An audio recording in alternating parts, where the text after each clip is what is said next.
And last one is about the most controversial bill, which shouldn't be a controversy, Women Reservation Bill, which is long pending reform in the Parliament. It is pending only because of lack of political will and not because of any other reasons. So அந்த 5 விஷயங்களும் பத்தி we'll be discussing today. இன்னைக்கு வந்து detailed explainer வந்து women reservation bill தான். So அதை பத்தி கொஞ்சம் டீடைல்டாவே போயிட்டு ஒரு ஐடியா டிஸ்கஸ் பண்ணிடலாம். ஓகே, ஏன்னா திரும்ப திரும்ப இந்த வருஷமே வந்து 3 தடவை வந்து நியூஸ்ல வந்துச்சு பேக் டு பேக்கா, கரெக்டா? ஸோ அதை பத்தி அதனால வந்து will just give a holistic idea of what it is. So, and last editorial is about the இந்த போட்டோவே சூப்பரா இருந்தது. எனக்கு இந்த போட்டோவே ரொம்ப பிடிச்சிருந்தது. ஏன்னா எப்பவுமே வந்து இந்த மாதிரி ஒரு ரக்கட் லுக் ஃபார் தி உமனோட போட்டோஸ் வந்து போடுறது இல்லைன்னா உமன் ஆர் சாஃப்ட், மென்மையானவர்கள் அப்படின்னு தான் போடுவாங்க. இது நல்லா இருந்தது அந்த போட்டோவே. கேங்ஸ் ஆஃப் வசிப்பூர் மாதிரி, உமன்ஸ் ஆஃப் பஞ்சாயத் இல்லைன்னா self help groups of Wasseypur அப்படிங்கிற மாதிரி ஒரு டோன்ல வந்து இந்த போட்டோ இருந்தது.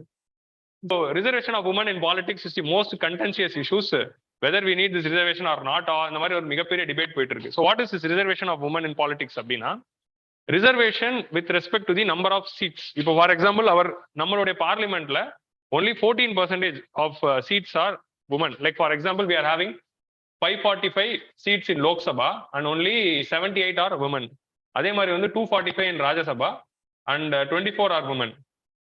புரியுதா? தமிழ்நாட்டில் we are having 39 and only 3 are women, which is less than 10%.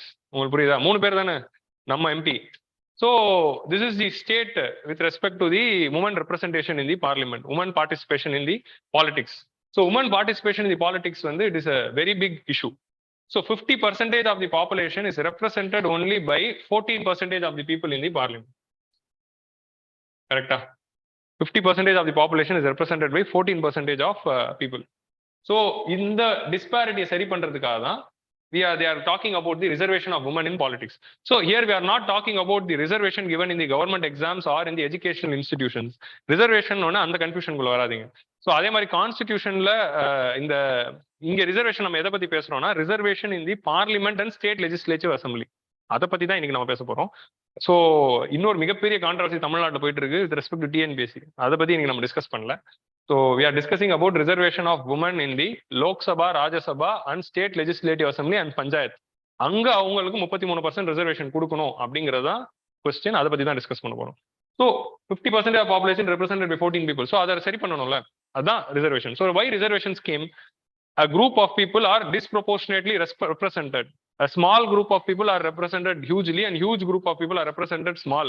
அப்படிங்கிற அந்த disproportionate representation of people இருந்ததுனால தான் we brought reservations in politics, in employment, in education.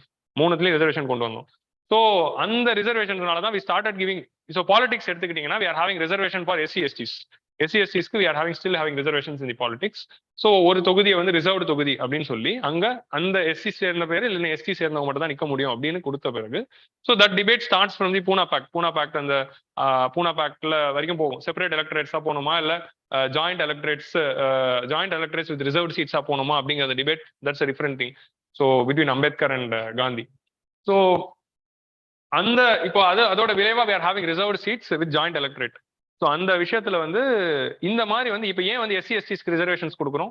Because power ஸ்ட்ரக்சர்ஸ்ல அவங்களோட பார்ட்டா நம்ம கொண்டு வரணும் அப்படிங்கிறதுனால they should be represented based on their proportionality of their population அப்படிங்கிறதுனால.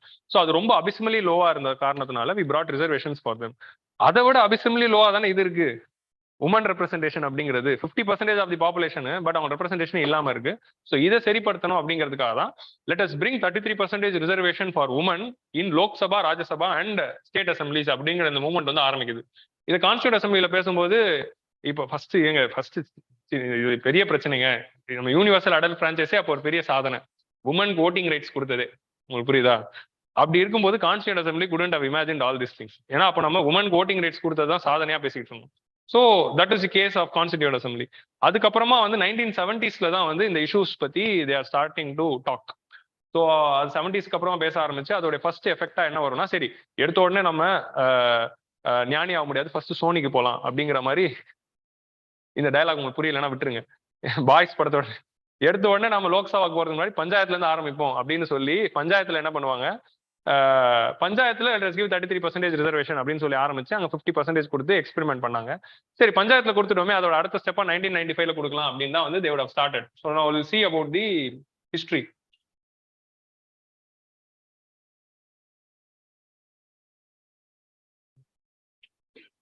ஸோ நம்ம என்ன பார்க்குறோம், ஃபர்ஸ்ட் வந்து ஃபேக்ட்ஸ் அண்ட் ஃபிகர்ஸ் பார்ப்போம். ஃபர்ஸ்ட் ஃபேக்ட்ஸ் ஃபிகர்ஸ் பார்த்துருவோம், ஏன்னா explainer.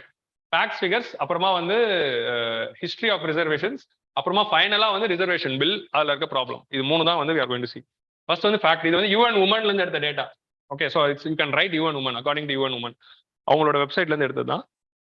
As of January 23, so latest data, 31 countries-ல 34 women serve as the head of the states and head of the government. அதுல வந்து 19 countries-ல head of the state வந்து it's a tokenism தான். So head of the government பத்தி I'm just talking. Head of the கவர்மெண்ட்னா like prime minister ஆகிறது, head of the ஸ்டேட்னா like president. 19 கண்ட்ரீஸ்ல தான் எலெக்டடா வந்திருக்காங்க உமன்.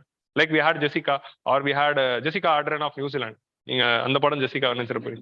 அப்புறமா வி ஹேட் ரீசென்ட்லி ஸ்காட்லாண்டோட லீடர் கூட she resigned. So 19 countries are having it. First time UN compiled data. இதுல வந்து கேபினெட் மினிஸ்டர்ஸ்ல வேர்ல்டு வைட் வந்து 22%. வேர்ல்டு வைட் கேபினெட் மினிஸ்டர்ஸ்ல எத்தனை உமன் இருக்காங்க அப்படிங்கிற டேட்டால 22% இருக்காங்க. அதே மாதிரி வந்து ஆனா 22% இருந்தாலும் there are only 13 countries which is having 50% of women in the cabinet role. Only 13 countries, 1-3. இது ஒரு டேட்டா. இல்ல அடுத்து பாருங்க, இதுதான் வந்து gendered role. 5 most commonly held portfolios by women cabinet minister என்னதுன்னா women ministry of women. So of course ministry of women வந்து womenக்கு தான் கொடுக்கணும். Ministry of family and child. Okay, அதுக்கப்புறமா social inclusion, development, social protection, social security, indigenous and minority affairs. Okay, not a finance minister. நான் India பத்தி சொல்ல ஜென்ரலா சொல்றேன். Not a finance minister, not a defence minister, not an external affairs minister. See நம்ம இது 3த்துலயும் women வந்திருக்கும். But I'm just telling about the world. Okay, so முக்கியமான கேபினெட் பர்த்ல not a home minister. So இந்த மாதிரியான முக்கியமான பர்த்ல வந்து உமன் இல்லாம இந்த மாதிரி ministry of minority affairs, ministry of women, ministry of anganwadis, இந்த மாதிரி வந்து they are giving the gendered roles. 26% of the parliaments are having the women. World oda average வந்து 26. India oda number is 14. We are below the world average. World averageல பார்லிமெண்ட்ல 26 women இருக்காங்கன்னா நம்மளுடைய பார்லிமெண்ட்ல 14 தான் இருக்கும். This 14 is the highest ever achieved by India in the 70 years. So அது வந்து in the 2019 Lok Sabha is the highest ever women represented. 78 women select ஆனது is the highest. And 2019 Lok Sabha electionல இன்னொரு significant என்ன அப்படின்னா, number of votersல we had almost 50-50. number of voters who voted இருக்குல்ல, அந்த டேட்டால 50% men, 50% women அப்படின்னு 50-50 we reached for the first time. அதே மாதிரி வந்து அது ஒரு அச்சீவ்மெண்டா அந்த 2019ல. இன்னொரு விஷயம் என்னதுன்னா 79 women, but that is very very less than the world average. நம்ம வேர்ல்ட் ஆவரேஜ் கிட்ட கூட இல்ல. So that is one important thing. So வேர்ல்ட்ல வந்து ஹையஸ்டா இருக்கிறது ரவாண்டால 61, கியூபால 53, நிக்கர்குவால 52. This is the top 3 countries, and நியூசிலாந்துல 50. They almost reached 50. So that is the country case here. So local self governmentல தான் நிறைய representations இருக்கு, but expanding participation. So Beijing declaration and platform for action. So UN women கீழே வந்த Beijing டிக்ளரேஷன்ல women's political representation increase பண்ணணும் அப்படின்னு this was a previous year prelims question. 2015லயோ 16லயோ வந்துச்சு. Beijing declaration is related to what? Women. அதான் question. இப்படிதான் அவங்க கேட்பாங்க. ஸோ இதுல என்ன சொல்றாங்கன்னா, ஜெண்டர் கோட்டாஸ் கொடுத்ததுனால தான் நிறைய இடத்துல ரெப்ரசன்டேஷன் சப்ஸ்டான்ஷியலி இன்க்ரீஸ் ஆயிருக்கு அப்படின்னு பீஜிங் டிக்ளரேஷன்ல யூஎன் உமனே சொல்றாங்க. According to UN women, you can quote. UN women என்ன சொல்லியிருக்குன்னா, இந்த மாதிரி உமன் ரிசர்வேஷன் கொடுத்ததுனால உமன் ரெப்ரசன்டேஷன் அதிகமா இருக்கு அப்படின்னு ஒரு ஆன்சர் வந்து you can write in the answers. Okay, so அதே மாதிரி பஞ்சாயத் யூஎன் உமன் வந்து இந்தியாவில் ரிசர்ச் பண்ணியிருக்காங்க. இந்தியாவில் ரிசர்ச் பண்ணி they have said a very important thing. இந்தியாவுடைய பஞ்சாயத்தை வந்து ஒரு எக்ஸாம்பிள் எடுத்து ரிசர்ச் பண்ணும்போது உமன் பஞ்சாயத் பொசிஷன்ஸ் ஹெல்ப் பண்ணிட்டு இருக்கிற அந்த ஏரியாஸ்லாம் drinking water projects, infrastructures are better அப்படிங்கிற ஒரு ஃபைண்டிங்ஸை யூஎன் உமன் சொல்றாங்க. எங்க இந்தியாவில் இருக்க பஞ்சாயத்து ராஜ்ல அதுல ஒரு வார்த்தை இருக்கும், even though they are proxies. நம்ம ஊர் பஞ்சாயத்து உமன் எல்லாமே ப்ராக்சிஸ் தான். நம்ம அதை வந்து it's open truth, big elephant in the room. அதுதான் என்னதுன்னா, எங்கெங்கெல்லாம் உமன் ரிசர்வேஷன் அப்படின்னு சொல்லி பஞ்சாயத்துல சொல்லிடுறோமோ என்ன பண்ணிடுவாரு, அந்த மாவட்ட செயலாளர் ஒய்ஃப் கிட்ட கூட கேட்க மாட்டாரு, போட்டு விடு அவங்க பேரை அப்படின்னு போட்டு விட்டுருவாங்க. ஆனா வேலையெல்லாம் இவர் தான் பார்ப்பாரு. ஆனா அவங்க மீட்டிங் மட்டும் அவங்க போய் உட்காருவாங்க. So most of the women representation in 73 and 74 are proxy husband or proxy fathers or proxy brothers. இவங்க 3 பேர் தான். கரெக்டா? ஸோ இந்த மாதிரி தான் இருக்காங்க. அப்படி ப்ராக்சிஸ் அவங்க யூஎன்ல சொன்ன வேர்டு என்னன்னா, அப்படி ப்ராக்சிஸா இருந்தாலும் அந்த உமன் இருக்கிற ரீஜன்ஸ்ல மோர் உமன் சென்ட்ரிக் இன்ஃப்ராஸ்ட்ரக்சர்ஸ் பத்தியும் அதே மாதிரி உமன் சென்ட்ரிக் ஸ்கீம்ஸோடைய இம்ப்ளிமெண்டேஷன் அதிகமா இருக்கு. அதே மாதிரி ட்ரிங்கிங் வாட்டர் ப்ராஜெக்ட்ஸ் வந்து அதிகமா இருக்கு அப்படின்னு சொல்றாங்க. நார்வேல எக்ஸாம்பிள் என்ன சொல்றாங்க, municipal councils child care coverage வந்து அதிகமா இருக்கு அந்த ரீஜன்ல அப்படின்னு சொல்லியிருக்காங்க. ஸோ ஆன்சர் ரைட்டிங்ல இது வந்து பாயிண்ட், எஸ்ஏ ரைட்டிங்ல ஒரு எக்ஸாம்பிள், எத்திக்ஸ்ல ஒரு எக்ஸாம்பிள், அவ்வளவுதான். அதுக்கு தான் நான் இவ்வளவு ஸ்ட்ரெஸ் தான் சொல்றேன், யூஎன் உமனை வச்சு எழுதுங்க அப்படின்னு. உங்களுக்கு புரியுதா? ஸோ அதே மாதிரி வந்து women demonstrate the political leadership working across the party lines through parliamentary women caucus. So இதுல என்ன சொல்ல வராங்க அப்படின்னா, இந்த மாதிரி உமன் ரெப்ரஸன்டேட்டிவ்ஸ் இருந்தாங்க அப்படின்னா இன்னொரு முக்கியமான விஷயம் சொல்றாங்க, அவங்களுக்குள்ள அந்த கொலாபரேஷன் இஸ் நான் பார்ட்டிசன் அப்படின்னு சொல்றாங்க. இப்போ அந்த நான் பார்ட்டிசன் பேஸ்டு கம்யூனிகேஷன்ஸை வந்து உமன் ஈஸியா டெவலப் பண்றதுனால politically it is very advantages to bring down the issues between the parties. மென்குள்ள அந்த ஈகோஸ் இருக்கு அப்படிங்கிற மாதிரி they are bringing in. So அந்த மாதிரி வந்து they are talking about this. So gender equality and elimination of gender based violence, parental leave, child care pensions, gender equality laws, electoral reforms, இந்த மாதிரியான விஷயங்கள் எல்லாம் கன்சென்சஸ் பில்டர்ஸா இவங்க இருப்பாங்க அப்படின்னு சொல்றாங்க. அதே மாதிரி பேண்டமிக்ல வந்து there was very important report, women-led countries performed better with respect to containing COVID-19 pandemic than countries led by men அப்படிங்கிறது it's an open statement which was நீங்க வந்து இதுல நான் சொன்னது அப்படியே டைப் பண்ணுங்க, நியூஸ் ஆர்டிகல் வரும். ஐ forgot the நியூஸ் ஆர்டிகல் எங்க இருக்குன்னு. நம்ம இந்த குரூப்ல கூட போட்டிருந்தாங்க, மீம்ஸ் குரூப்ல. ஸோ அந்த ஆர்டிகல் எடுத்து படிங்க. லைக் அதோட best example is New Zealand again. So these are all the examples with respect to political representation data. So இதனால வந்து நம்ம என்ன கொண்டு வந்தோம் அப்படின்னா, இப்போ நம்ம என்ன பண்ண போறோம், ஹிஸ்டாரிக்கல் எவல்யூஷன். இந்த ஹிஸ்டாரிக்கல் எவல்யூஷன்ல தான் ஒரு முக்கியமான ப்ரிலிம்ஸ் பாயிண்ட் ஆஃப் இருக்குன்னா, லேட் ஆனாலும் பரவாயில்ல, வெல் டிஸ்கஸ். ஏன்னா ப்ரிலிம்ஸ் ரிலேட்டடா நிறைய நல்ல கண்டென்ட் இருந்தது. ஸோ இது வந்து டெக்ஸ்ட் கான்டெக்ட்ல இருந்துச்சு. ஸோ 1931ல இது அப்படியே வந்து ஹிந்துவோட காப்பி பேஸ்ட் தான். ஓகே, இந்த issue of reservation of women politics வந்து ஃபர்ஸ்ட் யாருன்னா Begum, Shahnawaz and Sarojini Naidu. They wrote to British Prime Minister in 1931 during the second round table conference. Second round table conference ல women representatives அவங்க ரெண்டு பேர் தான் போறாங்க. யாரை ரெப்ரசென்ட் பண்ணி போறாங்க? நேஷனல் உமன் கான்ஃபரன்ஸ் ஒன்று வருதுல. So national women conference and இன்னொன்று இருந்ததுல women all India women women council, all India women council ரெண்டு ஆர்கனைஸ். ஒன்று வந்து ஆனி பெசன்ட் ஆரம்பிச்சிருப்பாங்க, இன்னொன்று மார்கரெட் சிஸ்டர்ஸ் ஆரம்பிச்சிருப்பாங்க. கரெக்டா? அது எதுன்னு பாத்துக்கோங்க. சி ப்ரிலிம்ஸ்ல போன வாட்டி வந்து they ask the question regarding what அந்த 1897ல வந்து ஒரு கேஸ், என்ன கேஸ் அது? ரக்மாபாய் கேஸ். ரக்மாபாய் கேஸ்னு ஒரு கொஸ்டின் வந்துச்சுல 2021ல. அந்த என்னடா ரக்மாபாய் கேஸ்னு எதோ கேக்குறீங்க, but you could have guessed it easily through answers. But நான் என்ன சொல்ல வரேன் அப்படின்னா, ரக்மாபாய் கேஸ் எதை சம்மந்தப்பட்டது அப்படிங்கிறதா கொஸ்டின். ஆப்ஷன்ல என்ன இருந்தது அப்படின்னா, it is related to age of consent and divorce rights. அதை பத்தி தான் ஒரு கேஸ். அது one of the most controversial divorce case in the British Indian history. So அது ப்ரிலிம்ஸ் ஒரு கொஸ்டினா கேட்டாங்க. அந்த மாதிரி ரேண்டம் நேம்ஸ் கொடுத்து ஒரு கொஸ்டின் வரும்போது மாடர்ன் இந்தியாவில் இப்போ கை வைக்காத மாதிரி தான் கொஸ்டின்ஸ் வருது. ஸோ இவங்க ரெண்டு பேர் யாரோட ரெப்ரஸன்டேட்டிவ்ஸ்னா, அந்த நேஷனல் உமன் கான்ஃபரன்ஸும் ஆல் இண்டியா உமன் காங்கிரஸ் கவுன்சிலோட ரெப்ரஸன்டேட்டிவ்ஸா போறாங்க. எது ஆனி பெசன்ட் ஆரம்பிச்சது, எது மார்கரெட் கசின்ஸ் ஆரம்பிச்சதுன்னு பாருங்க. ஒன்னுத்துல வந்து கமலாதேவி சட்டோபாத்தியாவும் மெம்பரா இருந்திருப்பாங்க. நம்ம ஊர்ல வந்து தர்மாம்பால் அவங்களும் இருந்திருப்பாங்க. கரெக்டா? டிஎன்பிஎஸ்சி படிச்சதுனால தெரியுது. ஸோ அதனால வந்து நம்ம ஊர்ல இருக்க நிறைய பேரோட பேர் வந்து டிஎன்பிஎஸ்சி படிக்கும் போது தான் தெரியுது.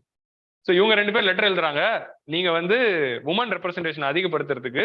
அவங்க லெட்டர்ல மெயின் எய்மே என்னன்னா, எங்களுக்கு ஓட்டிங் ரைட்ஸ் கொடுங்கங்கிற மாதிரி தான். உங்களுக்கு புரியுதா? Give us voting rights first. Women representation அதிகப்படுத்துங்க, ஓட்டிங் ரைட்ஸ் கொடுங்க. ஏன்னா அந்த round table conference was about the government of India ஆக்டோட ஃபீச்சர்ஸ். கவர்மெண்ட் ஆஃப் இந்தியா ஆக்ட கொண்டு வரும்போது எங்க உமனுக்கு ஓட்டிங் ரைட்ஸ் கொடுத்து எங்களோட ரெப்ரஸன்டேஷன் அதிகப்படுத்துங்கன்னு எழுதியிருப்பாங்க. So that is the origin point.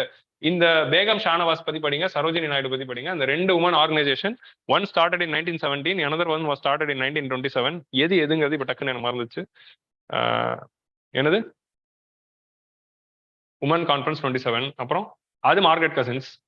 17ல ஆரம்பிச்சது ஆனி பெசன்ட். ஸோ அது ரெண்டுத்தையும் பார்த்துக்கோங்க.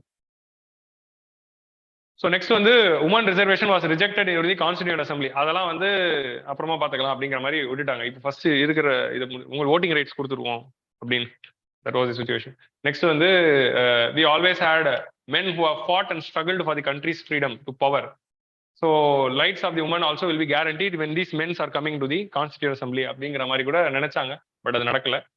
1971ல committee on status of women அப்படிங்கிற அந்த கமிட்டி ஃபார்ம் பண்ணும்போது, இந்த கமிட்டி தான் என்ன சொன்னாங்க, நம்ம எடுத்த உடனே லோக்சபாக்கு போக வேணாம், லோக்கல் பாடிஸ் தான் ஆரம்பிக்கலாம். இதுவே ப்ரிலிம்ஸ் கொஸ்டினா வரும். Committee on status of women in 1971 commented on declining political representation of women in India. Majority of the community. So இது வந்து குரோனாலஜிலையும் கேட்கலாம்.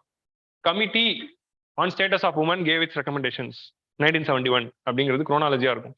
ஆனா அது கூட அடுத்த ஆப்ஷன்ல என்ன இருக்குன்னா பங்களாதேஷ் லிபரேஷன் வார் இருக்கும். ஐயோ அப்பதான் மந்த் இது வந்து டிசம்பர், அது வந்து ஜனவரியா அப்படின்னு கூட ஒரு வாட்டி கேள்வி வந்தது. ஒரே வருஷத்துல நடந்த 2 விஷயத்தை கொடுத்து கன்ஃபியூஸ் பண்ணிட்டாங்க. ஸோ அதனால என்ன பண்ணாங்க, 1973 அமெண்ட்மெண்ட் ஆக்ட் வரதுக்கு முன்னாடியே நிறைய ஸ்டேட் கவர்மெண்ட்ஸ் வந்து they started giving representation for women இந்த பஞ்சாயத்து. நம்ம தமிழ்நாட்டுல எல்லாம் கொடுத்துருப்பாங்க 80sலயே. அப்புறமா தான் வந்து national perspective plan for women. So national perspective plan for women in 1988. This is another important thing which you have to study. ஏன்னா GS1ல இருக்கு. So it provided that the women's right வந்து பஞ்சாயத்துல இருந்து பார்லிமெண்ட் வரைக்கும் எல்லா லெவலையும் கொடுக்கலாம் அப்படின்னு சொல்றாங்க. So national perspective plan for women, அப்புறமா committee on status of women, இந்த 2 கமிட்டியோட ரெக்கமெண்டேஷன்ஸ்ல 4 நாள் படிச்சு வச்சுக்கோங்க. வே ஃபார்வர்ட்ல அடிச்சு விடுறதுக்கு பயனுள்ளதா இருக்கும். ஓகேவா? ஸோ எங்க வேணா எழுதலாம் அது. 1992ல 73rd and 74th வருது. அதுல வந்த பிறகு நம்ம என்ன பண்றோம், 33% ரிசர்வேஷன் ஃபர்ஸ்ட் டைம் கொடுக்குறோம். அது ஒரு சில ஸ்டேட்ஸ் வந்து டாப் அப் பண்ணி 50 ஆக்கிட்டாங்க. லைக் நம்ம ஊர் including Tamil Nadu, Maharashtra, Andhra Pradesh, Bihar, Chhattisgarh, Jharkhand, Kerala, they made it to 50 also. That is first thing. So இது கொண்டு வந்த உடனே அடுத்து என்ன பண்றாங்க, சரி அப்படியே நம்ம 1996ல ஒரு பில்ல கொண்டு வந்து லோக்சபாலையும் 33 ஆக்கிடலாம் அப்படின்னு கொண்டு வரும்போது என்ன ஆகுது, 81st constitution amendment bill, but it was never approved in the Lok Sabha. The bill failed to get approval in the House and was referred to the Parliamentary Committee, which submitted its report. 1998ல தான் வந்து again they brought another bill and that was again defeated. 1998ல அப்போ லா minister வந்து தம்பிதுரை, நம்ம இப்போ இருக்க தம்பிதுரை தான். அப்போ அவரை வாஜ்பாய் கவர்மெண்டோட கோஆலியேஷன்ல அப்போ கொண்டு வந்திருப்பாரு. அது ஒரு 3 மாசத்துலேயே வந்திருக்கும். 99ல திரும்ப டிஎம்கே கூட்டணியா வந்திருக்கும். 98ல ஏடிஎம்கே கூட்டணி பிஜேபி கூட, 99ல டிஎம்கே கூட்டணி பிஜேபி கூட. ஸோ அது 98ல. அப்போ 2008ல வந்து ஸோ இது முடிஞ்சிச்சு. அதுக்குள்ள வந்து அந்த கவர்மெண்ட் எல்லாமே வந்து இன்ட்ரடியூஸ் பண்ணிருப்பாங்க. I think so there was a prelims question. This bill was passed in Lok Sabha but was denied in Rajya Sabha அப்படிங்கிறது ஒரு ஸ்டேட்மெண்டா கொடுத்திருந்தாங்க ஏதோ ஒரு prelims questionல. அந்த மாதிரி ஒரு நினைவு எனக்கு ஏதோ இருக்காது. எந்த கொஸ்டின்ங்கிறதா மறந்துட்டேன். நம்ம எல்லா வருஷமும் பாக்குறதுனால கன்ஃபியூசிங்கா இருக்கு. இது பிலிம்ஸ்ல பார்த்தோமா விஷன்ல பார்த்தோம் அப்படிங்கிற டவுட் இருக்கு. பட் இது ஒரு ஸ்டேட்மெண்டா நான் பார்த்தேன். This bill was passed in Lok Sabha and denied in Rajya Sabha அப்படிங்கிற மாதிரி ஏதோ ஒன்று இருந்தது. ஸோ அந்த ஆஸ்பெக்ட்ல இந்த ஏரியாவை படிச்சுக்கோங்க. இது அப்படியே இந்து டெக்ஸ்ட் கான்டெக்ட் வந்து காப்பி பேஸ்ட் தான். 1988ல என்ன ஆச்சு, 2008ல government table the bill in Rajya Sabha and it was passed 186-1 அப்படின்னு. அந்த 1 யாருன்னு தெரிஞ்சுக்கணும்னு போனேன் நான், யார் அந்த 1 அப்படின்னு. பட் அது வந்து அனானிமஸ் ஓட்டிங்கிறதுனால நமக்கு தெரியல அந்த 1 யாருன்னு. பட் அப்போ எதிர்ப்பு தெரிவிச்சது யாருன்னா Samajwadi party, Bahujan Samaj walked out, அப்புறமா வந்து இது ஜேடியு ஜனதாதள் யுனைடெட், இவங்க எல்லாருமே அப்போஸ் பண்ணாங்க. But Congress BJP both supported.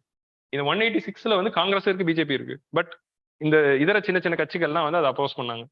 So that was 2008. But இங்க பாருங்க, ராஜ்யசபால பாஸ் ஆயிடுச்சு. லோக்சபால பாஸ் ஆச்சுன்னா காங்கிரஸ் கொடுத்த ஆதரவை நாங்க வாபஸ் வாங்கிடுவோம்னு சமாஜ்வாதி பார்ட்டி சொல்லுது. லோக்சபால இன்ட்ரடியூஸே பண்ணல, அப்படியே ராஜ்யசபால பாஸ் ஆயிடுச்சு, அப்படியே நின்றுச்சு. ராஜ்யசபால முடிஞ்ச உடனே வெளியே வந்துருச்சு. ஸோ அதனால வந்து that is how it goes. ராஜ்யசபால பாஸ் ஆக, லோக்சபால பாஸ் ஆகாது. ஸோ கரண்ட் சுச்சுவேஷன்ல வந்திருக்கு 14% of the women are in the Lok Sabha. இது ஷேர் ஆயிருக்குல்ல. ஓகே, அடுத்து அந்த பிரச்சனை வேற. ஸோ இப்போ நம்ம அடுத்து என்ன பார்க்க போறோம்னா 2008ல கொண்டு வந்த அந்த பில், 2008ல கொண்டு வந்த அந்த பில் வந்து 108th constitution amendment bill. So it was introduce in Rajya Sabha. So it was referred to standing committee. But of course இதுக்கப்புறமா வந்து லோக்சபால போன பிறகு it was never passed. So in 2008, government tabled a bill in Rajya Sabha. It was passed on March 9th, 2010. However, the bill was never taken up for consideration in Lok Sabha and lapsed with the resolution of 15th Lok Sabha. So this bill got lapsed. புதுசா தான் கொண்டு வரணும். So அந்த labs rules எல்லாம் films point of வியூல படிங்க. So இப்போ இந்த பில்லோட ப்ரொவிஷன்ஸ் என்னென்ன அப்படிங்கிறத பார்க்க போறோம். இந்த பில்லுல 3 ப்ரொவிஷன்ஸ் கொண்டு வராங்க. 1/3 of the seats will be given to the women in Lok Sabha and state legislative assemblies. ரெண்டுத்தையும் கொண்டு வராங்க. The allocation of the reserved seat shall be determined by such authority prescribed by parliament அப்படின்னு சொல்றாங்க. Mostly அது யாரா இருக்கும், delimitation கமிஷனா இருக்கும், அவ்வளவுதான். 1/3 of the total number of seats is reserved for scheduled castes. So அந்த 1/3 சீட்ஸ்ல உமன்ல scheduled caste and scheduled tribesக்கும் உள்ள வந்து we are having horizontal reservation. Okay, but not for OBCs. So government வந்து அந்த கமிட்டி வந்து எல்லாருக்குமே கொடுக்கலாம்னு சொன்னாங்க. But only for scheduled caste and scheduled tribe we brought. இந்த ரிசர்வ் சீட்ஸ் மேபி இப்போ எஸ்சி எஸ்டிக்கு நம்ம ரிசர்வ் தொகுதியை முடிவு பண்ணும்போது எதை வச்சு பண்றோம்? பாப்புலேஷன் வச்சு பண்றோம். எந்தெந்த ஏரியால எஸ்சி எஸ்டி பாப்புலேஷன் அதிகமா இருக்கோ அதை ரிசர்வ்னு சொல்லிடலாம். சோ அதுல ஒரு இது உமனுக்கு எதை வச்சு சொல்ல முடியும்? எல்லா இடத்துலயும் 50 தானே. உங்களுக்கு புரியுதா? அஃப்கோர்ஸ் நிறைய இடத்துல வந்து செக்ஸ் ரேஷியோ கம்மியா இருக்கு. But what I'm telling is எதுக்கு எந்த எந்த தொகுதி வில் பி உமன் ரிசர்வேஷன் தொகுதி. ஸோ எஸ்சி எஸ்சிக்கு it was easy to identify. But உமனுக்கு எந்த தொகுதினே தெரியல. ஸோ ரேண்டமா தான் we have to pick and give it in the rotation. இன்னைக்கு வந்து மத்திய சென்னை, அடுத்த நாள் வட சென்னை, இன்னொரு நாள் வந்து தென் சென்னை, அதுக்கப்புறமா வந்து ஒரு தொகுதியா போகும் அப்படியே. So the reserve seats may be allotted by the rotation of the different constituencies. So இந்த ரொட்டேஷன்ல எந்த தொகுதின்னு முடிவு பண்ணும்போது அப்போ ஒரு பாலிடிக்ஸ் நடக்கும். எந்த தொகுதின்னு முடிவு பண்ணும்போது ஒரு கட்சி வந்து அப்போஸ் பண்ணுவோம். ஐயோ நான் இங்க ஜெயிக்க போறேன், இங்க போய் ரிசர்வ் இது இந்த லைனே வந்து ஏன் பொலிட்டிக்கல் வில்லே இல்ல அப்படின்னா, ஏன்னா எந்த அரசியல் கட்சிகளுக்கும் இன்ட்ரெஸ்ட் இல்ல. இதை பிராக்டிக்கலா இம்ப்ளிமெண்ட் பண்ண முடியாது. ஏன்னா we are not giving seats based on the merit, we are giving seats based on the money. எப்படி வந்து ஒரு அரசியல் கட்சி சீட்டு தராங்க? யார் அதிக பணம் கொடுக்குறா, யார்கிட்ட அதிக ரவுடிங்க இருக்காங்க, இந்த 2 கிரைட்டீரியா வச்சுதான் சீட்ஸ் ஆர் பீங் அலோகேட்டட். அப்புறம் குடும்பத்துல இருக்கிற அத்தை, மாமன், பேரன், சித்தப்பன், பெரியப்பன், பெண் கொடுத்தோர், பெண் எடுத்தோர், இந்த 3 தான் வந்து கிரைட்டீரியா. ஒன்னு ஃபேமிலி மெம்பரா இருக்கணும், இல்ல அரசியல் கட்சியோட சீனியர் மெம்பருடைய ஃபேமிலியா இருக்கணும், இல்லனா வந்து பணம் நிறைய இருக்கணும், இல்லனா வந்து ஒரு ஜாதி சங்க தலைவரா இருக்கணும், இல்லனா வந்து ரவுடிங்க நிறைய வச்சிருக்கணும். This is the criteria. So இதுல உமன் எதை வச்சு தருது? சோ அப்படி இருக்கிற அந்த 14% ஆஃப் உமன் யாரு அப்படிங்கிற அடுத்த கட்ட அனாலிசிஸ் கொண்டு போய் பாருங்க. They are family. Most of the cases it is family, not all. Many individual women இருக்காங்க, பட் மோஸ்ட் ஆஃப் தி கேசஸ்ல பொலிட்டிக்கல் ஃபேமிலியில இருக்கிற women got whatever women who are there in that 14% are from some sort of political family. So in the PRS, so whenever you are reading, always the best source to refer is PRS. PRS ல வந்து you will be seeing the features, அதுல இருக்க issues என்னென்ன. So இந்த issues வந்து will discuss. So இதுல வந்து நிறைய இஷ்யூஸ் சொல்றதுனால இப்போ என்ன இஷ்யூஸ் வருதுன்னா ஏகப்பட்ட இஷ்யூஸ் இருக்கு. அதுக்கு ஆல்டர்னேட்டிவா என்ன சஜஸ்ட் பண்றாங்க அப்படின்னா, லைக் ஃபார் எக்ஸாம்பிள் இப்போ வந்து எந்த தொகுதியை செலக்ட் பண்றதுங்கிறதே ஒரு பெரிய கான்ட்ரவர்சியா இருக்கும். அதுல ரொட்டேஷன்ல போகும்போது என்ன ஆகுதுன்னா, இப்போ for example take the seat. இப்போ வந்து மத்திய சென்னை, இப்போ நம்ம இருக்கிற தொகுதி மத்திய சென்னை. இந்த மத்திய சென்னை தொகுதி வந்து உமன் ரிசர்வேஷன் அப்படின்னு சொல்லிட்டோம். ஒரு உமன் எம்பி ஜெயிச்சிடுறாங்க. அடுத்த அந்த உமன் எம்பி பெஸ்டா செயல்பட்டுறாங்க. அடுத்த எலெக்ஷன்ல இந்த தொகுதி ரிசர்வ்டா இல்லைன்னு வேற ஒரு தொகுதி ரிசர்வ்டா போயிடுது அப்படின்னா, இந்த தொகுதியில திரும்ப வந்து whether she will be given seat, that same woman whether she will be given seat அப்படிங்கிற கொஸ்டினா இருக்கு. இப்போ எம்பிஸ் எப்படி பண்ணுவாங்கன்னா, they will perform well in that 5 years so that they want to be re-elected next year. That's how democracy works. So நான் இவ்வளவு கஷ்டப்பட்டு perform பண்ணாலும் அடுத்த வருஷம் இதே தொகுதியில எனக்கு கொடுப்பாங்களான்னு எனக்கு தெரியல. ஸோ அப்படி இருக்கும்போது ஆட்டோமேட்டிக்கலி தட் இஸ் ஆக்டிங். இந்த மாதிரி நிறைய ப்ராக்டிக்கல் ரோட் பிளாக்ஸ் இருக்கு. அதனால ஆல்டர்னேட்டிவ்ஸா என்ன சஜஸ்ட் பண்றாங்க அப்படின்னா, ரிசர்வேஷன் ஆஃப் சீட்ஸ் கொடுக்கறதுக்கு பதிலா let us bring in a law which says that political parties must give seats to women அப்படின்னு. பொலிட்டிக்கல் பார்ட்டி 39 தொகுதி தராங்கன்னா அதுல பாதி தொகுதி உமனுக்கு தரணும். லைக் ஒன் ஃபேமஸ் பொலிட்டிக்கல் நம்ம ஊர்ல வந்து அண்ணன் வந்து கொடுத்தார். அண்ணன் வந்து இப்ப கொடுக்க முடியும், அண்ணன் சிஎம் ஆகி ஒரு 5 வருடங்கள் கழிச்சு அப்புறம் கொடுக்க முடியுமா அப்படின்னு தெரியாது. எல்லாரும் ஆரம்ப காலத்துல கொடுக்கலாம். But that's very huge welcome. At least கேவ்ல 234ல 118 சீட்ஸ் ஃபார் உமன் கொடுத்தது வந்து historical and none of the political parties would have done that. ஸோ அந்த இதுல வந்து அந்த ஒரு இனிஷியேட்டிவ் should be welcomed. ஸோ அந்த மாதிரி என்ன சொல்றாங்க அப்படின்னா, half of the seats should be given to political party. Seats கொடுக்கும் போதே உமனுக்கு ரிசர்வேஷன் கொடுங்க அப்படின்னு சீட்ஸ்க்கு நம்ம ரிசர்வ் பண்றதுக்கு பதிலா பொலிட்டிக்கல் பார்ட்டிக்கு ரூல் கொண்டு வரலாம். ஸோ நீ வந்து 40 எம்பியை செலக்ட் பண்ணும்போது 20 உமனுக்கு கூட, இல்ல அட்லீஸ்ட் 15 உமன், அந்த 33% உமனுக்கு நீ கொடுக்கணும் அப்படிங்கிறது இருந்தா அவங்க முடிவு பண்ணிப்பாங்க.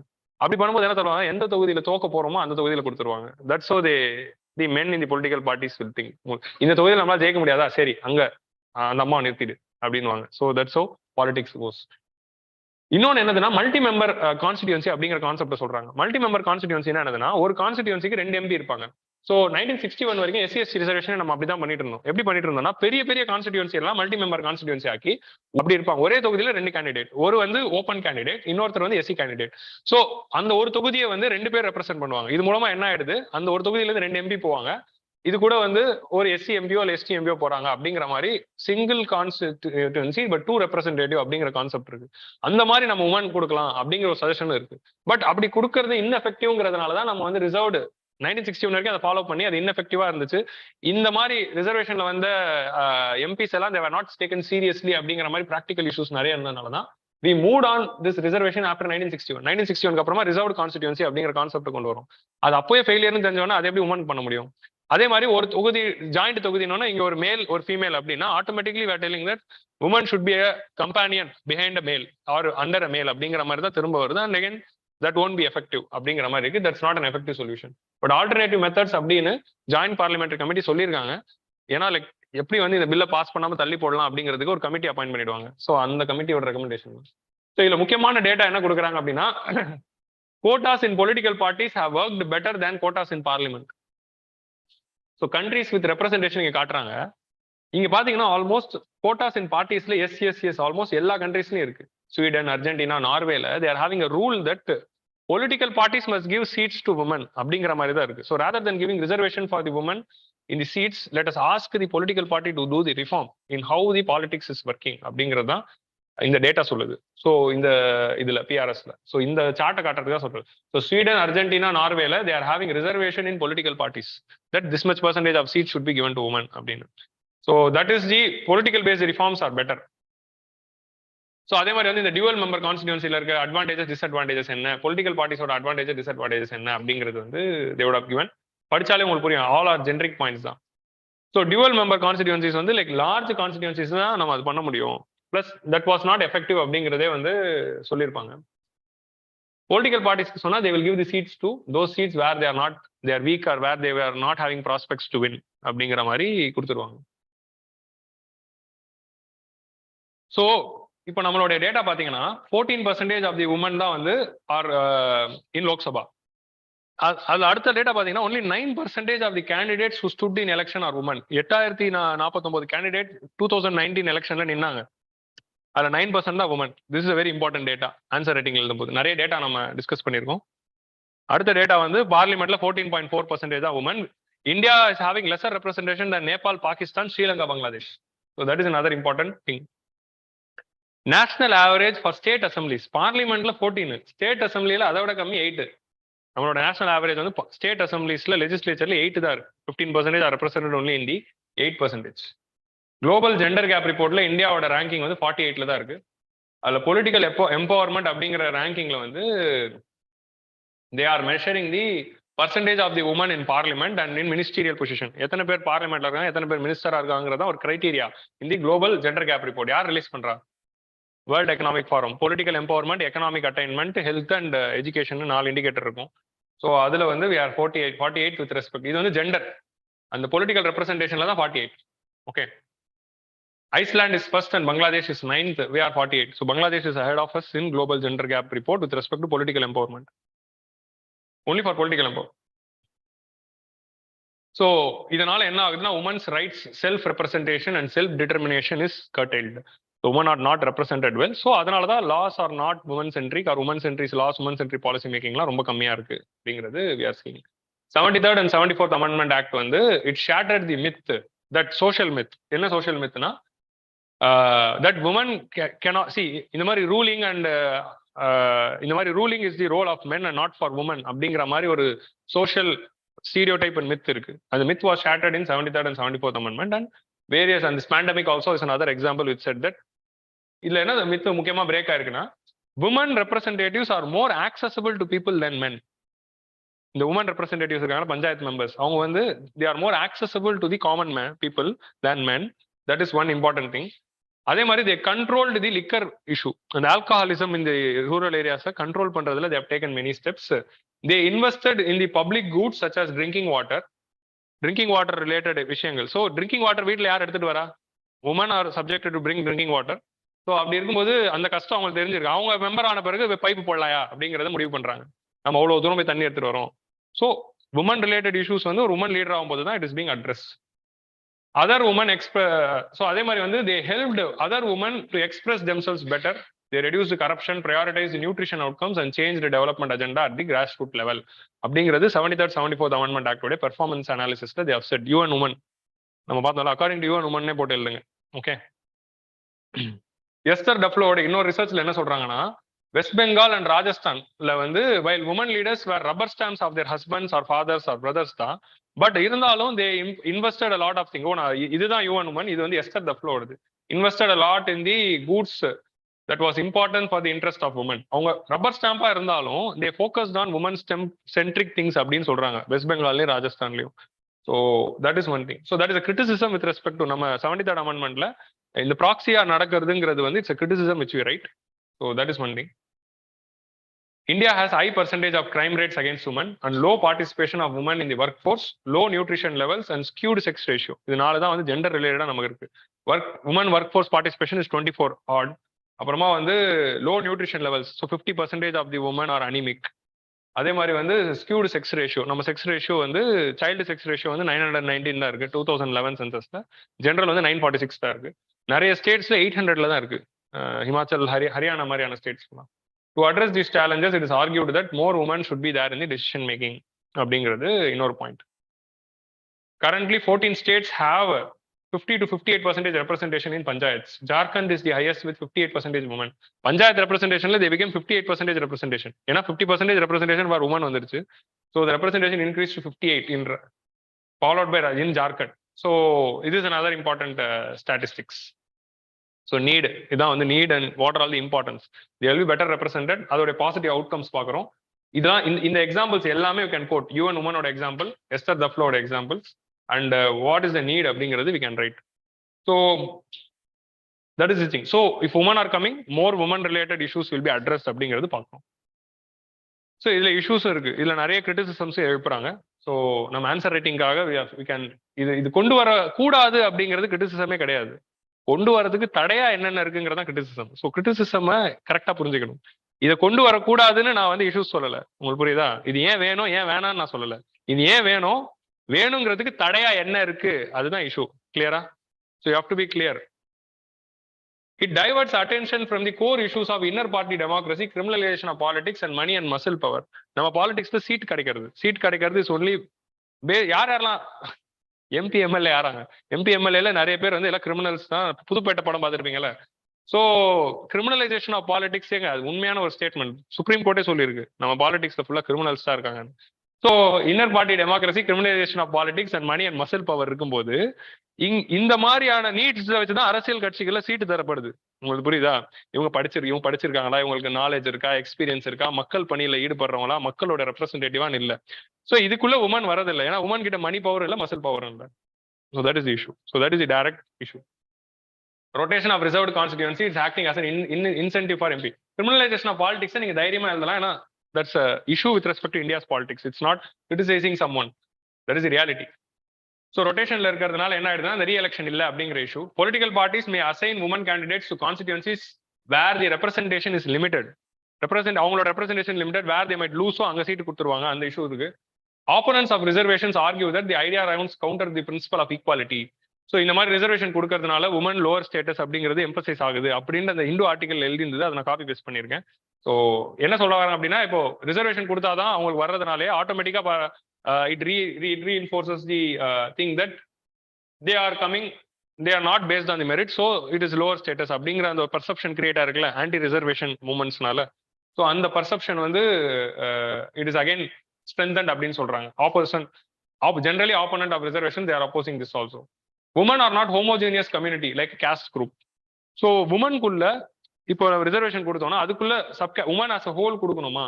ஏன்னா இதுல வந்து நீங்க இன்டர் செக்ஷுவாலிட்டி கொடுக்கணும். ஸோ அந்த ஆஸ்பெக்ட்ல போகும்போது entire women as a single கம்யூனிட்டியா பார்த்துட்டு 33 கொடுக்கணுமா, இல்ல அதுக்குள்ள எஸ்சி எஸ்டி ஓபிசிக்கு தனியா பிரிச்சு கொடுக்கணுமா அப்படிங்கிற இஷ்யூஸ் இருக்கு. ஏன்னா ஒரு கேஸ்ட் குரூப்புக்கு ஒரு ஹிஸ்டாரிக்கல் ரீசன்ஸ் வேற மாதிரி டைமென்ஷன் இருக்கு. But entire women as a single காம்பனண்டா ட்ரீட் பண்ணலாமா, அந்த மாதிரி நிறைய கொஸ்டின்ஸ் இருக்கு சோஷியாலஜிக்கலி. ஸோ அந்த இஷ்யூஸ் தான் இங்க சொல்றாங்க. Choice of voters is minimised. So அப்படிங்கிறது இன்னொன்று சொல்றாங்க. ஏன்னா வந்து அந்த ஏரியாவில் இருக்கிற ஒரு பொட்டன்ஷியல் மென் கேண்டிடேட்க்கு வந்து சீட்டு வந்து மறுக்கப்படலாம் அப்படின்னு சொல்றாங்க. இதெல்லாம் இந்து ஆர்டிகல் எழுதியிருந்தாங்க, அதனால நான் போடுறேன். உங்களுக்கு புரியுதா? பொட்டன்ஷியல் மென் கேண்டிடேட் ஒருத்தர் இருக்காரு, அவருக்கு வந்து சீட்டு மறுக்கப்படலாம். யார் வந்தாலும் என்ன நடக்க போகுதுன்னு நமக்கு தெரியும். So that is the thing. So இதுல இருக்க இன்னொரு முக்கியமான கிரிட்டிசம் என்ன? Proxies. Proxy is the already நம்ம டிஸ்கஸ் பண்ணிட்டோம். ப்ராக்சி ஹஸ்பண்ட், ப்ராக்சி இதெல்லாம் வந்து பதி என்னது, ஐயோ பதி சர்பஞ்ச் பதி இஷ்யூ அப்படின்னு சொல்லுவாங்க ஹிந்தியில. ஏன் சர்பஞ்ச் பத்தி இஷ்யூ நான் சொல்றேன் தெரியுமா? ஒரு வாட்டி வந்து காப் பஞ்சாயத்து அப்படிங்கறதான் question. Khap panchayat are increasing in India, how we can be curbed அப்படின்னு கேட்கலாம். காப் பஞ்சாயத்துனா என்னன்னு என்டையர் நார்த் இந்தியாவுக்கும் தெரியும். நமக்கு தெரியுமா? நமக்கு கட்ட பஞ்சாயத்துனா தான் என்னன்னு தெரியும். உங்களுக்கு புரியுதா? இல்லைன்னா இந்த கேஸ்ட் பேஸ்டு இதெல்லாம் நடக்குதுல பஞ்சாயத்துகள், ஊரை விட்டு ஒதுக்கி வைடா அப்படின்னு. சோ அந்த விஷயங்கள் எல்லாமே வந்து அதான் காப் பஞ்சாயத்து. அந்த மாதிரி காப் பஞ்சாயத்து வந்து whether it is taking away the power அப்படிங்கிற மாதிரி அந்த இஷ்யூஸ் பத்தி இருந்தது. சோ நிறைய பேர் சவுத் இந்தியால அந்த கொஸ்டின் ஆன்சர் பண்ண முடியல. இந்த ஹிந்தி வேர்டு பேஸ்டு வச்சு அந்த கொஸ்டின் கேட்டதுனால நிறைய ஸ்கீம்ஸோட பேர் ஹிந்தியில இருக்குல்ல, ஹிந்தி தெரிஞ்சவங்களுக்கு அது என்ன ஸ்கீம்னு அப்படியே தெரிஞ்சிடும். நமக்கு தான் அந்த இதை வந்து மனப்பாடம் பண்ண வேண்டியதா இருக்கு. ஸோ அதனாலதான் நான் வந்து பத்தி நாளைக்கு வந்து சர்பஞ்ச் பத்தி இஷ்யூ இன் இந்தியா அப்படின்னாங்கன்னா என்ன பண்ணுவீங்க? சர்பஞ்ச் பத்தியா? நமக்கு ஹோமியோபதி மாதிரி இது ஏதோ ஒரு இண்டிஜினஸ் மெடிசன் போல கேட்கிறான். ஓ தளபதி கூட போறீங்களா? So Sweden, Norway and Argentina மாதிரி providing reservation for women candidates within the political parties can be a good alternative அப்படிங்கிற சஜஸ்ட் பண்றாங்க. டியூவல் கான்ஸ்டிடியூன்சி சஜஸ்ட் பண்றாங்க. ஓகேவா? So these are all the things. So இன்னும் முடியல, இன்னும் முக்கியமான விஷயங்கள் இருக்கு. So on reservation of the women in the issuesல வந்து ஸோ ஃபர்ஸ்ட் வந்து ஒரு ரிசர்வேஷனுடைய நீட் என்ன அப்படிங்கறத நம்ம அண்டர்ஸ்டாண்ட் பண்ணிக்கணும். ஸோ நம்ம ஃபைனலா ஒரு முக்கியமான டைமென்ஷன் நான் ஒரு அவுட்லுக் வந்து I just give. So women reservation in politics.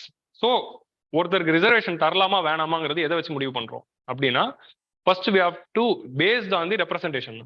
அவங்க ரெப்ரசன்டடா இருக்கிறாங்களா இல்லையா, அதாவது கல்வியில எத்தனை சதவீதம் அவங்க ரெப்ரசன்டடா இருக்காங்க, வேலை வாய்ப்பு, அரசாங்க வேலை வாய்ப்பு, கவர்மெண்ட் எம்ப்ளாய்மெண்ட்ல எத்தனை சதவீதம் அவங்க ரெப்ரசன்டடா இருக்கிறாங்க, அவங்களோட கம்யூனிட்டி ப்ரொபோர்ஷனேட்டா இருக்காங்களா, இல்லைன்னா வந்து பாலிடிக்ஸ்ல லோக்சபா ராஜ்யசபால ரெப்ரசன்டடா இருக்காங்க. So you need a data. அந்த டேட்டால if there is mis representation 15%, 50% represented by 14, it's testimony which says that why reservation should be given. உங்களுக்கு புரியுதா? 50% மக்கள் இஸ் ரெப்ரசன்டட் ஒன்லி பை 14 அப்படிங்கிறது தான் it's the answer. So data. So data is clear. இப்போ இந்த TNPSC இஷ்யூல வந்து இப்போ woman reservation கொண்டு வரும்போது that became very big controversy because of the faulty implementation of certain things by the commission. So அதுல என்ன சொல்ல வராங்க அப்படின்னா, இப்போ கவர்மெண்ட் வந்து இப்போ டிஎன்பிஎஸ்சியில் உமனுக்கு ரிசர்வேஷன் கொடுக்கலாமா வேணாமா அப்படிங்கிற அந்த டிபேட்டை வந்து அவங்க வந்து ரிசர்வேஷன் அனௌன்ஸ் பண்ணிடுறாங்க. ஆனா அந்த டேட்டாவை கொடுக்க மாட்டாங்க. தமிழ்நாட்டில் இருக்கிற கவர்மெண்ட் எம்ப்ளாயிஸோட லிஸ்ட் எடுத்துக்கணும். லிஸ்ட் எடுத்துக்கிட்டு எத்தனை உமன் இருக்காங்க குரூப் 1ல இந்தியா இப்போதைக்கு இப்போ பிரசண்டா குரூப் 1 ஆஃபீஸர்ஸ்ல how many men how many women அப்படிங்கிற அந்த டேட்டாவை காட்டிட்டா இந்த ரிசர்வேஷன் வேணுமா வேணாமாங்கிற டிபேட் சிம்பிளா முடிஞ்சிடும். அதுக்கு ஒரு கிளியர் டேட்டாவே வந்து we are not able to get group 1 லெவலோ குரூப் 2 லெவலோ குரூப் 4 லெவலோ அப்படின்ட்டாலே அந்த இஷ்யூ முடிஞ்சிருக்கும். That is different thing. இப்போ பாலிடிக்ஸ்ல கிளியரா இருக்குல்ல, 50% represented by 14 which is less than the world average which is 26 அப்படிங்கிறது it's testimony to say that why reservation should be given அப்படிங்கிறது இருக்கு. ஸோ இப்போ சிம்பிளா சொல்றேன், SC ST reservation is a very big political issue. Okay, OBC Mandal பாலிடிக்ஸ்ங்கிறது ஒரு கொழுந்து விட்டு எரியிற இஷ்யூ. கேஸ்ட் பேஸ்ட் ரிசர்வேஷன்ஸ் நம்ம கொடுக்கறதுல பர்சன்டேஜஸ்லாம் சேஞ்ச் பண்ணணும். ஏன்னா 70 வருஷம் ஆயிடுச்சு அப்படிங்கிற ஒரு நீட் இருக்கிறதுனால கேஸ்ட் சென்சஸ்லாம் தேவைன்னு சொல்லி சோஷியோ எக்கனாமிக் கேஸ்ட் சென்சஸ்னு ஒன்று போட்டோம். But caste data is not receive, no reform is being done. ஏன்னா ரிஃபார்ம் இப்போ அதுக்கேற்ற மாதிரி ஒரு கம்யூனிட்டிக்கு அதிக பர்சன்டேஜ், ஒரு கம்யூனிட்டிக்கு கம்மி பர்சன்டேஜ், ஒரு கம்யூனிட்டி ஓபிசியே இல்ல ஒரு கம்யூனிட்டி ஓபிசி அப்படிங்கிற முடிவு எடுத்தா என்ன ஆகும்? நீதான் தைரியமான ஆளாச்சு பண்ணு, அவ்வளவுதான், நாடே பத்திக்கும். வேணா we saw what happened in the during the mandal time 89 90 91 என்ன ஆச்சுங்கிறது country history will say. So அப்படி இருக்கும்போது ரிசர்வேஷன்ல கை வச்சா நம்மளால எலெக்ஷனே ஜெயிக்க முடியாதுங்கிற ஒரு பயம் இருக்கு. காஸ்ட் பேஸ் ரிசர்வேஷன்ல, எஸ்சி எஸ்டி ரிசர்வேஷன்ல, ஓபிசி ரிசர்வேஷன்ல அப்படின்னு. இடபிள்யூஎஸ்க்கு ரிசர்வேஷன் கொடுக்கறதுனால நம்மளால ஒரு சில ஏரியால ஜெயிக்க முடியும் அப்படிங்கிறது ஒரு ஹோப் இருக்கு. அதனால they are giving. ஸோ இந்த மாதிரி எல்லா ரிசர்வேஷன்ஸ்க்கும் ஒரு பொலிட்டிக்கல் ஓட் பேங்க் இருக்கு. கை வச்சா ஒரு மூவ்மெண்ட் நடக்குது. அந்த பயத்தினாலதான் பொலிட்டிஷியன்ஸ் இம்ப்ளிமெண்ட் பண்ணிட்டு இருக்காங்க. ஆனா உமனுக்கு ரிசர்வேஷன் இன்னும் ஏன் கொடுக்கல? ஏன்? ஏன்னா அது ஒரு ஓட் பேங்காவே மதிக்கிறது இல்ல. புரிஞ்சுச்சா? ஏன் யாரும் போராட்டம் நடக்கல? இப்ப நாளையில இருந்து ரிசர்வேஷன் கிடையாதுன்னா என்ன ஆகும்? என்ன ஆகும்? நாளையில இருந்து ரிசர்வேஷன்ஸ் இல்ல அப்படின்னு கவர்மெண்ட் சொன்னா என்ன ஆகும்? நாளை ஆனா உமன் ரிசர்வேஷன் ஏன் இன்ன வரைக்கும் கொண்டு வரல? ஏன் ஒரு அரசியல் கட்சி முடிவு எடுக்கல? ஏன்னா political mobilization has not happened because women have been passive voters. They are listening to their husband and voting, they are listening to their brothers and voting, and they are not at all considered to be a vote bank at all. Why there is no political movements like SC, STs or OBCs who got reservation? உமனுக்கான மூவ்மெண்ட்டே இன்னும் உருவாகல. ஏன்னா cross root லெவல்ஸ்ல உமனுக்கான அவேர்னஸே இன்னும் create பண்ணப்படல. which the literacy data, the education attainment data, and the labor force participation data itself is a clear testimony of this issue. There is no political movement happening. So political movements உருவாக்கப்படல. இப்போ இவங்களுக்கு reservation எடுத்தா போராட்டம் நடக்கும்னு பயம் இருக்கிற பொலிட்டிஷியனுக்கு woman வந்து ஒரு vote பேங்காவே தெரியல. That is the reality and that substantiates why women should be given reservation. உங்களுக்கு புரியுதா? நான் சொல்ல ஒரு ஆர்குமெண்ட் புரிஞ்சுச்சா? That is the main argument here. அடுத்து வந்து entry barrier in politics. So politics வந்து நம்ம 3 டைமென்ஷன்ல ஆல்ரெடி ஒரு எடிட்டோர்ல பார்த்துருக்கோம். ஃபர்ஸ்ட் வந்து right to participate in the election, voting rights. ரெண்டாவது வந்து right to be part of the in the election, to take part in the election, to get seats in the political party, அப்புறம் representation in the political party. So இதான் political representation நம்ம 3 dimension. ஒன்னு வந்து political பார்ட்டில மெம்பரா இருக்கிறது, இன்னொன்னு political party ஒரு கிட்ட ஒரு சீட் வாங்குறது, எம்எல்ஏ எம்பி சீட்டு, இன்னொன்னு ஓட்டு போடுறது. இந்தியாவில வந்து ஓட்டு போடுறது மட்டும் கொடுத்துட்டு நம்ம பெருமையா பேசிக்கிட்டு இருக்கோம். யூனிவர்சல் அடல்ட் பிரான்சைஸ் அப்படிங்கிறது ஒரு அச்சீவ்மெண்டா, அப்போ அச்சீவ்மெண்ட் தான். அப்கோர்ஸ் யூஎஸ்ஏவே கொடுக்கல, இன்னைக்கு வரைக்கும் அதை மட்டும் தான் பண்ணிருக்கோம். இந்த மிச்ச 2 ஏரியாவை நம்ம கண்டுக்கவே இல்லை. That is the issue. There was no political mobilisation and participation of women with respect to representation in political parties itself and representation at the with respect to seats. அது ஏன் நடக்கல அப்படின்னா, always they are seen as a passive thing. So அது எப்போ நடக்கும் அப்படின்னா, only they are coming into the mainstream. So அதோட first ஒரு ரெவல்யூஷனா வந்தது தான் இந்த 73rd and 74th amendment மூலமா கிராஸ் ரூட் லெவல்ஸ்ல when we created leaders, அவங்க தான் வளர்ந்து மேல வரணும் அப்படிங்கிற ஐடியால தான் 73rd 74th amendment it opened up and that led to the legitimacy for the 50% reservation there, and we brought self-help groups. Self group movements and revolution கொண்டு வந்தது அதுக்கு தான். எஜுகேஷன் எல்லா இடத்துலையும் இம்ப்ரூவ் பண்ணிட்டா தான் கிராஸ் ரூட் லெவலில் women will be we have seen the improvement. 1947ல இருந்த உமன் எம்பவர்மெண்ட் இப்போ இருக்க empowerment it's huge. But that is the level which have attained now. So இப்போ இதை வந்து நம்ம ஒரு பொலிட்டிக்கல் மூவ்மெண்டா மாற்றப்படல, உமன் ஒரு ஓட் இண்டிவிஜுவல் ஓட் பேங்கா கருதப்படல. Always there seen as proxy. Husband என்ன போடுறாரோ தானே இவங்களுக்கு போட போறாங்க. ரேர்லி ஒரு ஃபேமிலியில தான் இந்த கோடி படத்துல வர மாதிரி கப்புள்ஸே வேற வேற கட்சிக்கு சப்போர்ட் பண்ணுவாங்க. எல்லா இதுலயுமே அது நடக்கிறது இல்லை. ஸோ அந்த that is the reality. They are not at all considered to be vote bank. That is the pathetic condition of women which is existing for 3000 years. So entry barrier in politics இருக்கு. So women கிட்ட money power இல்லை, muscle power இல்லை, பணபலமும் ஆள் பலமும் இருந்தால்தான் you can enter into the politics அப்படிங்கிற மாதிரி ஆனதுனால பாலிடிக்ஸ்லேயே என்ட்ரி பேரியர் இருக்கு. இவங்கள்ட்ட பணமும் இல்லை, ஃபினான்ஷியல் இண்டிபெண்டன்ஸ் இல்லை, எம்ப்ளாய்மெண்ட் ஆப்பர்ச்சுனிட்டிஸ்ல 24 தான், இப்போதான் சம்பாதிக்க ஆரம்பிச்சிருக்காங்க. So still a long way to go. எந்த மாதிரி இருந்தாலும் again they will be subjugated. Again இந்த பில்லை கொண்டு வர இடத்துல இருக்கிறது எல்லாம் மென்னா இருக்காங்க. So that is another issue. And criminalisation. So கிரிமினலைசேஷன்லயும் மென்னு தான் அதிகமா இருக்காங்க. ஸோ மென்னு நிறைய கிரிமினல்ஸா இருக்கிறதுனால நமக்கு ஈஸியான ஆப்பர்ச்சுனிட்டிஸ் கிடைச்சிருது டு பிகம் அ பொலிட்டிஷியன் அப்படின்னு.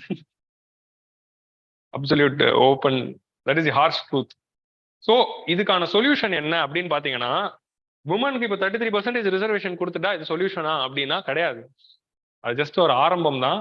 அப்படி கொடுத்தாலும் we will have the at the to begin with. இப்போ என்ன கிரிட்டிசிசம் வைக்கிறாங்கன்னா, பஞ்சாயத்துல கொடுத்தோமே எல்லாம் டம்மி தானே இருக்கு, எல்லாம் வந்து proxy husband or proxy wife or proxy brother or proxy father தானே இருக்காங்க அப்படிங்கிற கிரிட்டிசிசம் தான் நம்ம சொல்லிட்டு இருக்கோம். இந்த பஞ்சாயத்துல முனிசிபாலிட்டிஸ்ல வந்து உமன் எல்லாரையும் வந்திருக்கோம். பட் அட்லீஸ்ட் உமன் வந்திருக்காங்கல்ல, something is better than nothing. So இங்க வந்து we are having good thing, இங்க we are having something,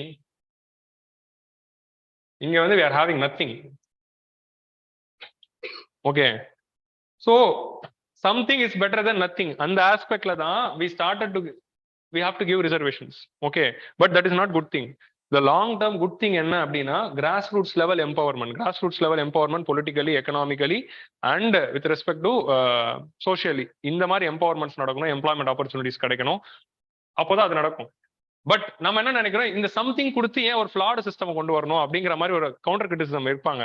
நம்ம இந்த குட் திங்காக தானே எய்ம் பண்ணலாம், இந்த குட் திங்காக ஒர்க் பண்ணலாம், ஏன் இந்த சம்திங் ரிசர்வேஷன் மாதிரியான இந்த something reservation is not end, that is what you are சீயிங்ல. Reservation is just means to attain some good thing, equality அப்படின்னு பாக்குறோம். பட் இந்த ரிசர்வேஷனுங்கிறது இங்க இல்லைன்னா இந்த குட் திங்கே நடக்காது. ஏன்னா இந்த குட் திங் பண்றதுக்காக ஸ்டெப்ஸே யாரும் எடுக்க மாட்டாங்க. இந்த குட் திங்காக யாருமே ஸ்டெப்ஸ் எடுக்காததுனாலதான் நம்ம சம்திங் கொடுத்து இதைவாது நம்ம பெட்டரா வச்சுக்கிட்டு இருக்கோம். ஸோ அதனாலதான் something is better than good thing அப்படிங்கிற ஆர்குமெண்ட்ல போயிட்டு இருக்கு. ஸோ ஃபர்ஸ்ட் சம்திங் கொடுப்போம், குட் திங்கை நோக்கி ஒர்க் பண்ணுவோம் அப்படிங்கிறதா it's going to be the solution. It applies to any forms of reservation. So இதுல பேத்தட்டிக்கா நீங்க உணர வேண்டியது என்ன அப்படின்னா இதுதான். ஏன் அரசியல்வாதிகளுக்கு பயம் இல்லை? இதுக்கான கேள்வி யோசிங்க. You will understand why women empowerment is needed அப்படிங்கிறது யூ வில் அண்டர்ஸ்டாண்ட். நிறைய பேர் வந்து இந்த misogynist people they will argue, இதெல்லாம் ஏன் கொடுக்கணும், உமன்லாம் வந்துட்டாங்கன்னு. இதுக்கு பதில் சொல்லுங்க. இன்னும் ஏன் பயம் இல்ல? எம்எஸ்பியை தூக்கணும்னா பயம் இருக்குல்ல, தூக்க சொல்லுங்க எம்எஸ்பியை பார்க்கலாம். ரிசர்வேஷன் மேல கை வைக்க சொல்லுங்க பார்க்கலாம். பயம் இருக்குல்ல. ஆனா ஏன் இங்க பயம் இல்லை? ஏன்னா you are not at all vote bank. That's how the reality is, and that is the conclusion for this. So that's why reservation should be given. So with this, we'll wind up the 5 editorials of the week. Thank you. So we'll meet next week with another set of 5 editorials.